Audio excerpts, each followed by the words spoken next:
Ready to see your van? Yes. All right, let's go.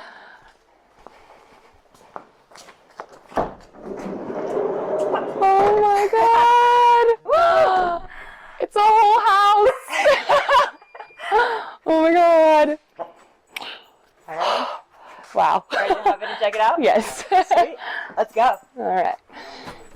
This is we'll run through things from front to back. Yeah. If you have any questions along the way, just shout them out, but we'll try to cover everything as we go back. So, starting up front here,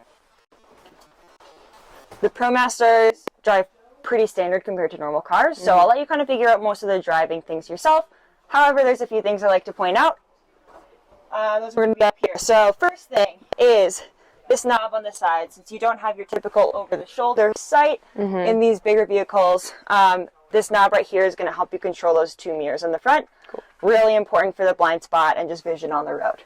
So those, as well as this button right here, is going to let those mirrors fold in. If you're camping or in a tight parking spot, that's going to help you out a lot. Oh, awesome. The car does need to be running to be able to control both of those. Okay. Then, on your key, you'll notice that there is a lock button and then these two other buttons here. This is going to unlock the two front doors. This is going to unlock the side door and the rear door. This is going to lock everything. Yes. You'll notice that this right here matches this one up here. This is just another way to unlock those doors. Moving on, we've got steering wheel controls here.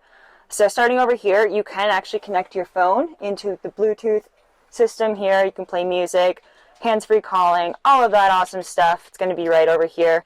And this is going to be the cruise control now. It used to be on the stick. 2022s, they shifted to the steering wheel. Sweet. Another change in the 2022s is the parking brake is now this little tap button, which is you see in a lot of the newer cars. Used to be a lever on the side. It's now right here. So like I said, you can connect your phone into the Bluetooth system here. You can also connect it with this button right here, this charging port that will charge and connect into the system. This one here just charges.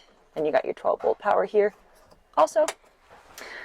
So, like I said, the rest of it's pretty standard as far as driving, shifting, climate control, all of that. So I'll kind of let you figure that out. But those are more of the ProMaster specific things we like to go over.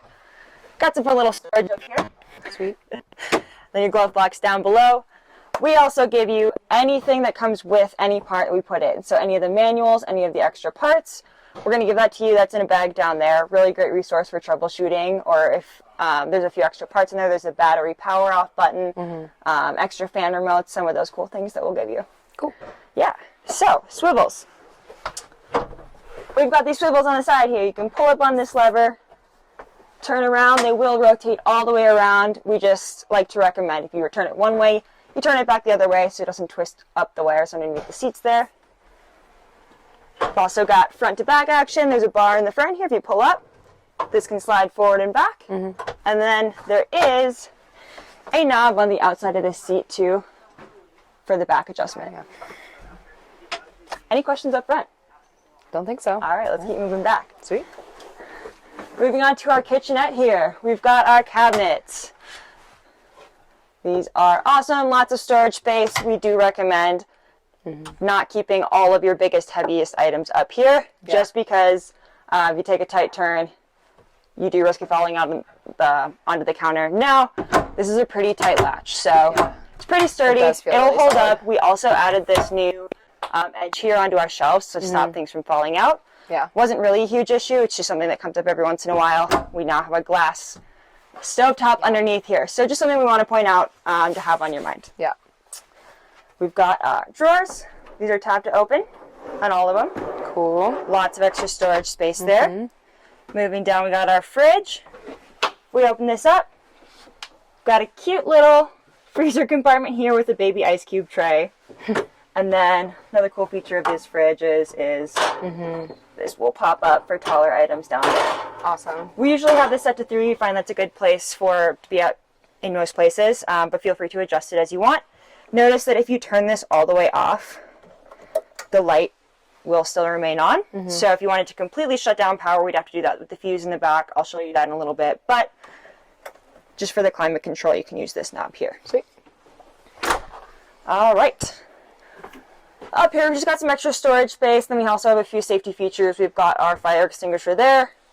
and smoke detector over here.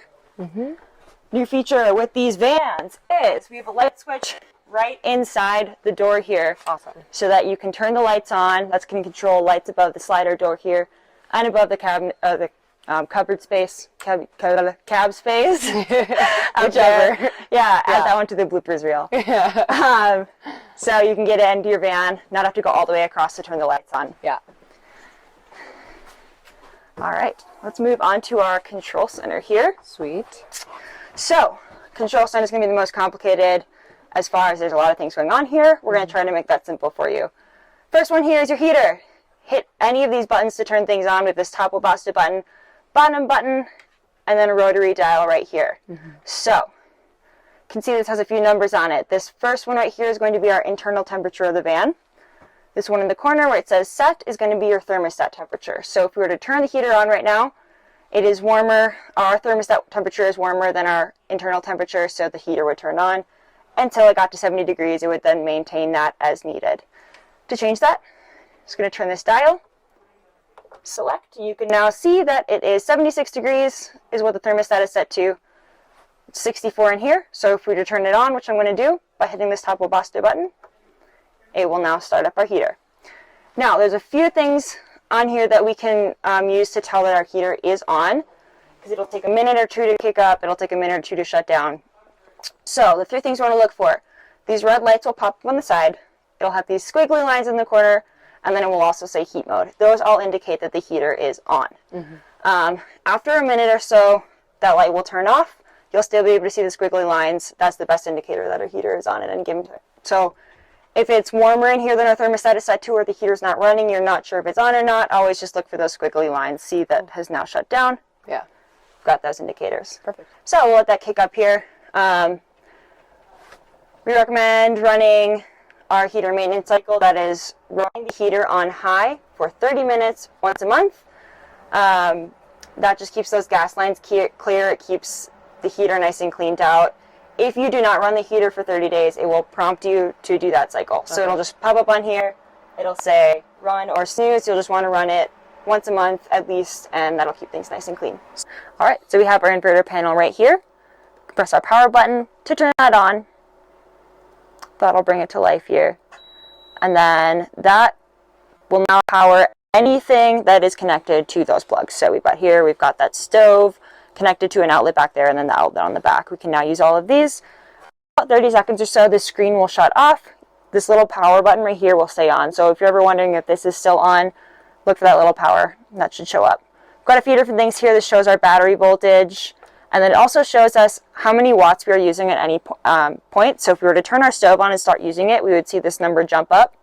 Now we have a 2,000 watt inverter, and you'll notice this is actually in kilowatts. Okay. So if you do that conversion, 2 kilowatts is 2,000 watts. So this number just can't go above 2. Okay. So if you're getting up close to there, if you're using a stove, if you're using another heating element and it's getting pretty close, just know that that's getting close to the limit of your inverter.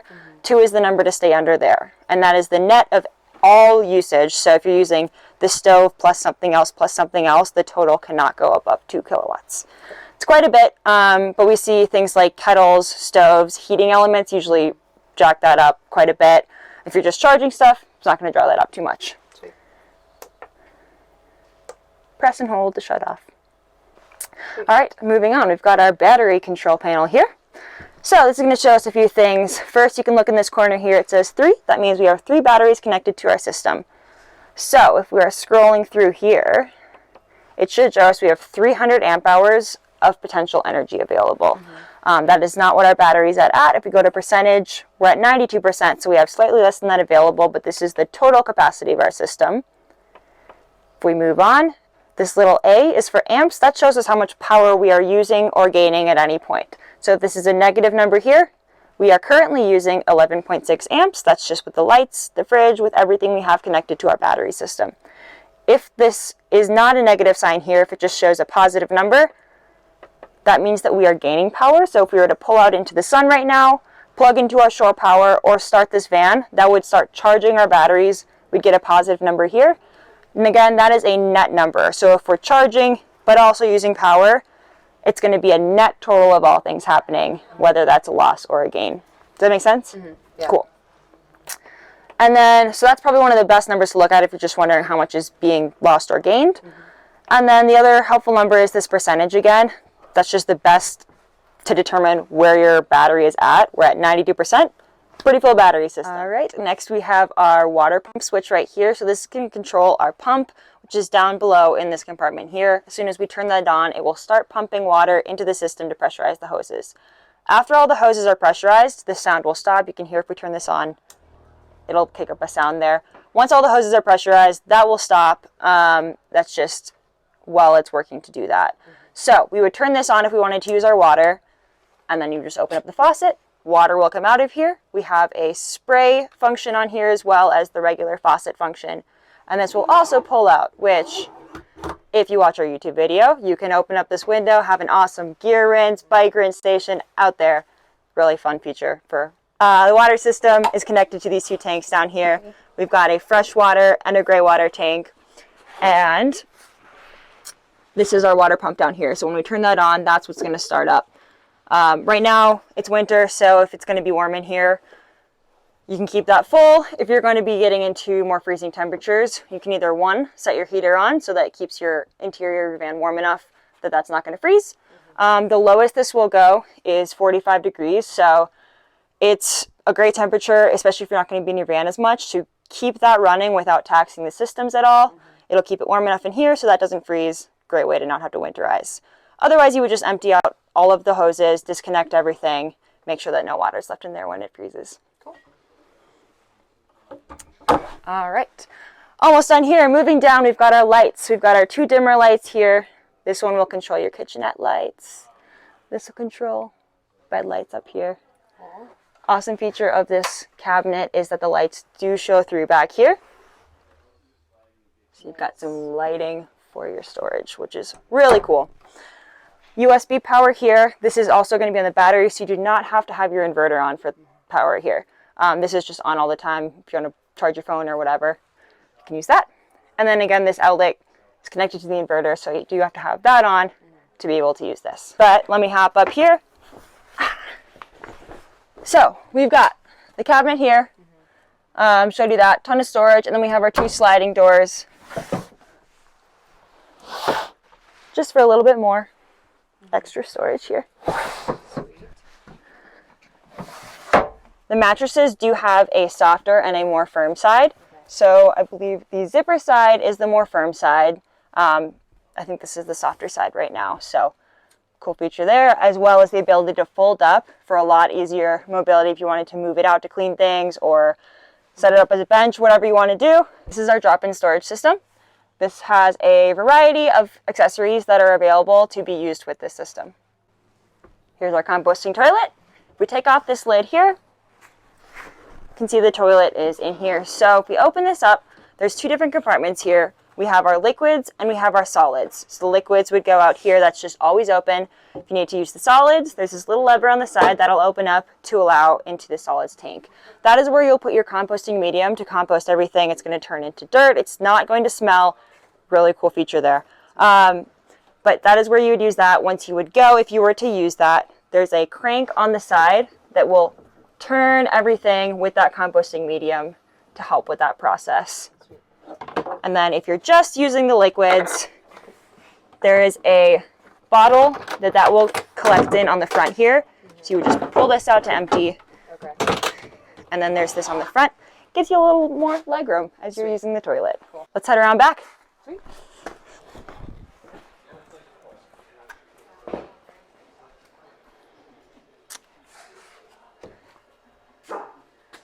All right, so on the back here, we'll just go over a few things before we open up. We've got our hitch down here. That is a class 3 hitch. Great for bike racks. Yeah. You can put a bike rack in there. Just know that you cannot tow things unless you get the lights hooked up with RAM.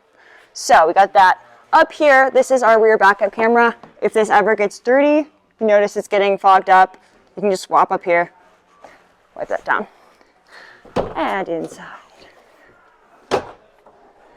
Awesome room here. We got lots of storage. This is high enough to fit bikes underneath here or whatever else you want to put in. So down here, we've got our garage lights. It's going to light up this space so it's not all dark when you're trying to store all your stuff down here. We've got that extra plug that I was talking about. So when your inverter is turned on, you can use that, as well as a carbon monoxide detector, just for safety. Awesome. Up here, we've got our fuse box, which is a really cool new feature with these LVs. All of our fuses are here. It almost looks like a real house, like breaker box here. So everything that we use that's on our battery system, we have the switches for here, as well as the fuses with a nice list here. So if you're having issues, we tell you to go look at your breaker box. This is where we're going to direct you towards. All of the other components of the system, hopefully something you won't ever have to deal with. I will show you where things are, but should never have to deal with them really. So this is your inverter panel right here. You can see this shiny silver in here. That is your inverter. These are where the batteries are. These are these black boxes you can kind of see through here. So the battery's here, inverter here. Rest of this is just wiring. It's your charge controller for your solar system. The rest of the electrical components. So over here, extra storage. We have your car jack kit that comes with, or the tire jack. There are more efficient ways to store this. So we have a camera tripod case is a great way to fit everything that's in that box in a much more efficient package because this box is a little bit bulky. Then we just give you some extra bungees to hold things in here. So this is your shore power charging right here. Now you'll notice that that is a little bit funky looking plug. So that is a 30 amp plug. So you see at most campsites for power. We give you this cord, it's a 30 amp cord on both sides with your van. However, we also provide adapters so that if you wanted to just plug it in at your house, we'd have that, and that'll just have a normal extension cord prong. So we sell those for 15 bucks. You can get one of those. Really easy way to just charge from home or places where they may not have those kind of plugs. Sweet. Yeah. Awesome thing about the shore power is that this now charges your batteries as well as powering those outlets in there. So anything that is normally used with your inverter will also just be run straight from this. So if you're plugged in, you don't have to have your inverter turned on to be able to use those outlets. It will pass straight through the inverter to power everything, as well as charging your batteries. Sweet. Moving on, we got a couple more things here. Just basic things. This is where the gas goes in. It's normal 85, 87 gas. And then, popping up front, just like to go over a few things up here. Hopefully nothing that you'll ever really need to deal with, but might be relevant. Windshield wiper fluid, if you got to refill it, it's there. Engine oil, if you change your own engine oil, is right there.